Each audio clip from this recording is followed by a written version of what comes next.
For years, you've found random money in your pockets and drawers that you don't remember having.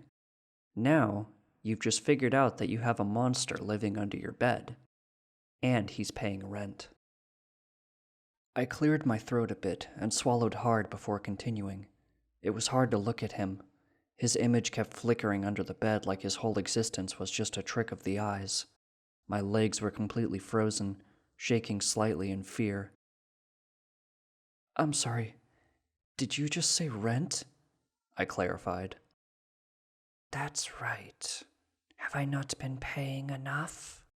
He asked sincerely. I patted my pockets, feeling a small wad of cash that seemed to always be there in the mornings. Had to have been about $7 or $10 a day. No, not at all. Jobster, he introduced himself cordially, doing what I assumed was a bow as he passed through the floor in a swooping motion. Yeah, I trailed, looking over my shoulder to see if any of my roommates had come home yet. I still couldn't move my legs, and I was getting pretty worried. And why have you been paying? I asked. I saw what you and your mates did to Ben. I wasn't about to have that happen to me, he said, matter-of-factly, shaking his head in a blur. Ben? Do you mean Benjamin? That's right.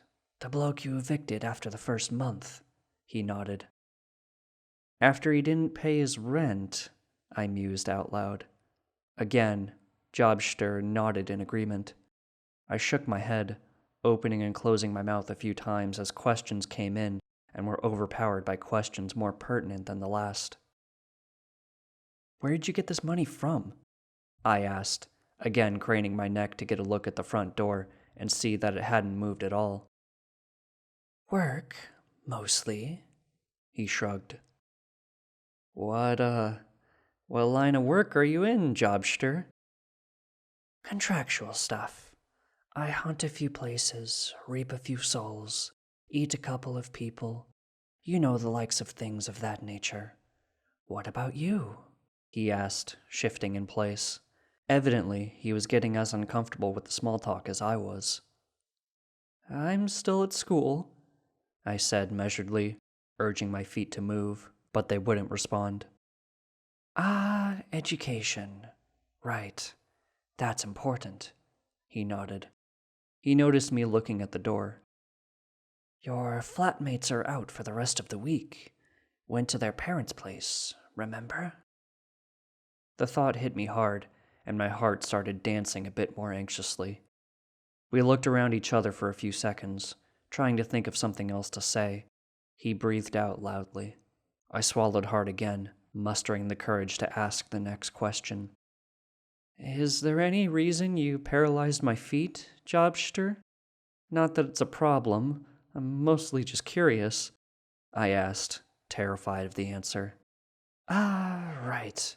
I got spooked and froze your legs when you looked like you were gonna crawl into my room. Not a good move to sneak into another monster's privacy, eh? He chuckled.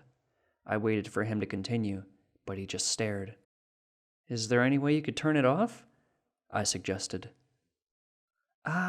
No, but it'll wear off on its own, he nodded. I sighed in relief as he finished. In about 100 hours. 100 hours? I can't be frozen that long. I have to go to school. I have to eat, Jobster. Am I going to die? I screamed. No, you'll be fine. I can bring you food and such. After all, what kind of roommate would I be to leave you to die, huh? What kind of meals do you like? Children? The ill? The elderly? I can reap them all, he said confidently. No, I'd much rather be free, I countered. Nothing I can do about that. He shook his head sympathetically. I looked back to the front door, then to my legs, and sighed. I looked up to him and asked, How do the elderly taste?